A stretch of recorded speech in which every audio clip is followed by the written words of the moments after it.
secluded and private. That is what this 1,200 square feet, 1 bedroom, 1.5 bath barndominium with shop on 19 acres in Whitehouse ISD has to offer. Tile and laminate floors throughout keep maintenance to a minimum. Open and spacious, the kitchen is complete with tons of countertop space, an island, stained cabinetry, and stainless appliances plus a nice-sized eating/living area. The bedroom with a large walk-in closet has an ensuite bath with great cabinet space and oversized shower, and there is a half bath convenient for guests.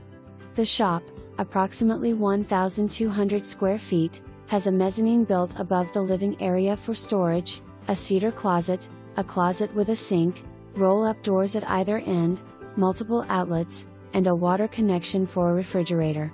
The front porch provides a nice outdoor space while the shed on the back allows for some covered parking. Electric gate, new aerobic system in 2018, 17-watt generator, sprinkler system, propane tank, and solar screens too.